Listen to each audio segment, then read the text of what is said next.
alguns setores. E aí a convivência da família gerou um aumento na violência. Isso foi um baque, né, para todos nós. Então, pensar que nesse momento o fato de uma convivência mais próxima com a família está gerando mais violência mostra que a gente está bem mal, né?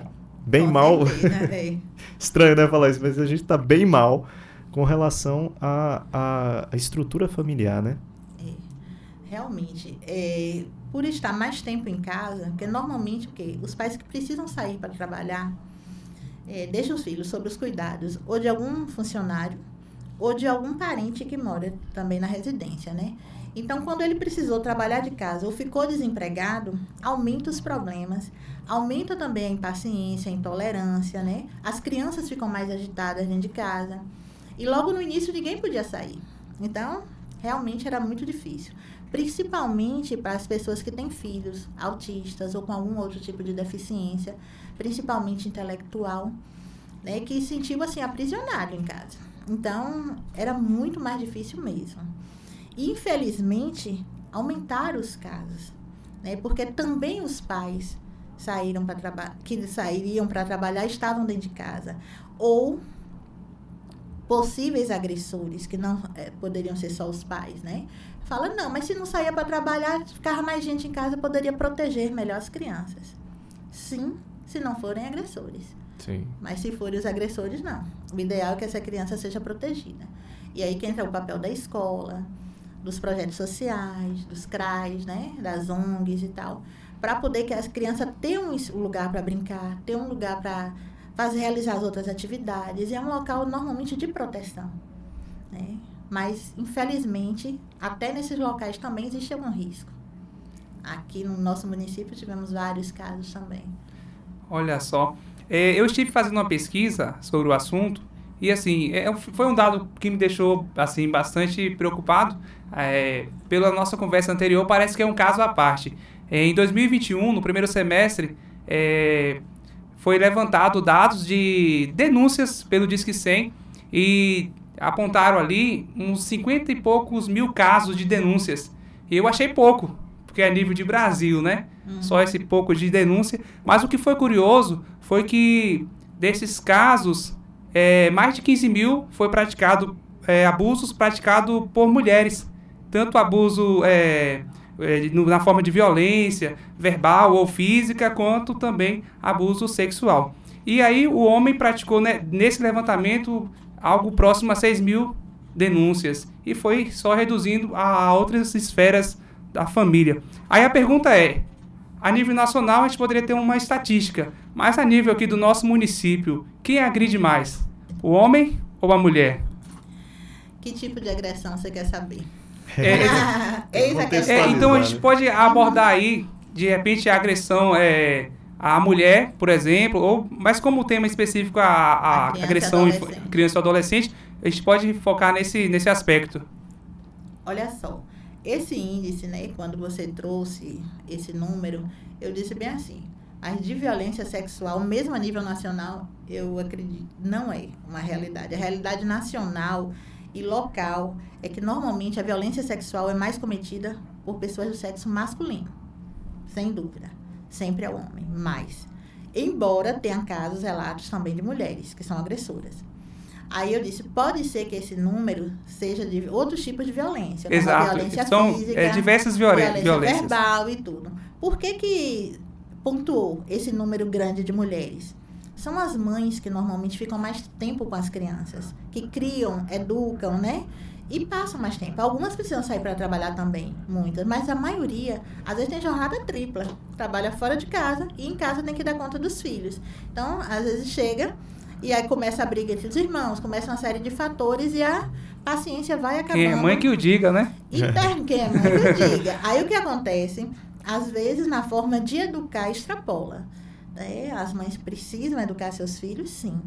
Mas, assim, nada de cometer nenhum tipo de violência, nenhum espancamento. Nunca na hora da raiva, porque termina espancando, termina falando coisas. Porque a gente agride não só fisicamente, mas principalmente psicologicamente. O que a boca fala vai direto pro coração.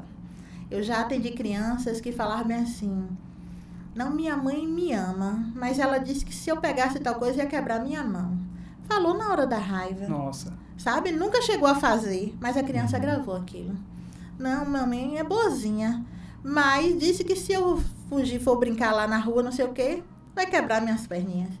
Então, assim, os pais não sabem a consequência que isso pode trazer psicológico dos filhos. E falam mesmo, às vezes, na hora da raiva, tanto a mãe quanto o pai, né? E, assim, esse índice de elevado em relação às mulheres, eu acredito que seja isso. Não na violência É sexual. porque entra a violência verbal, A do violência tipo de verbal, violência física, né? Sim, a psicológica. Quando a gente Exato. fazia as palestras nas escolas, por exemplo, falar sobre a violência psicológica, que a ameaça também faz parte da violência psicológica. A alienação parental faz parte de violência psicológica, é Bom uma falar sobre realidade isso. muito presente aqui no nosso município e em todo o Brasil, né? Que a alienação parental é quando acontece principalmente. Existe a briga do casal, a separação. Aí ficam manipulando os sentimentos da criança, né? Ficam querendo ferir o outro, companheiro ou a companheira, através dos filhos, né? E aí começa a falar mal. E a criança sofre muito. Às vezes não é o próprio casal, é além do casal, também tem um familiar que toma partido e fica falando.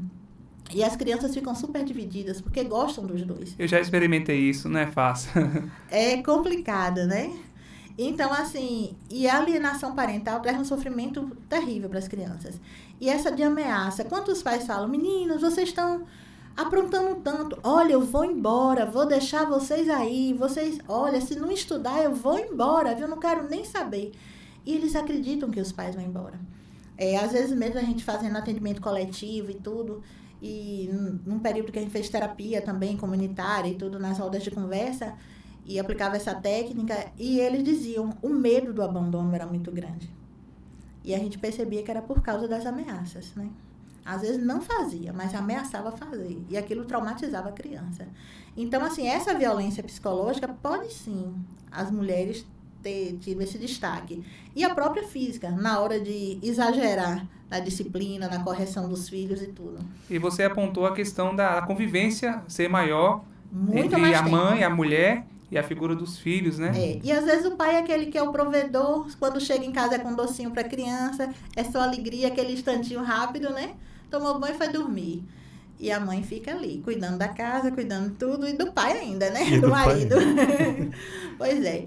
Mas, assim, é muito difícil, né? Conviver, criar filhos, educar e principalmente proteger. Né? Mas, é assim, a gente já ouviu cada depoimento de mães que falaram assim, não, para proteger, eu faço qualquer coisa por meus filhos. E são leoas mesmo, sabe? Eu posso falar mal, eu posso educar meu filho, mas ninguém faça não, ninguém meta não, né? E nessas horas acabam, assim, exagerando um pouco. Lá no CREAS mesmo, em 2017 foi quando eu comecei a trabalhar lá, no início de 2017, tinha disso. Mães que, para educar, chegaram a queimar as mãos dos próprios filhos, para eles não mexerem mais com fogo, né? Que para educar, uma queimou a mão de uma criança numa panela quente, porque viu que a menininha de 3 anos, a filhinha dela, agiu de forma indevida com uma outra criança de 3 anos também, imagina, sexualmente, né? Foi uma brincadeira sexual, só que a mãe ficou apavorada. Então, para evitar, queimou a mão da filha, imagine. Que forma de educar, né?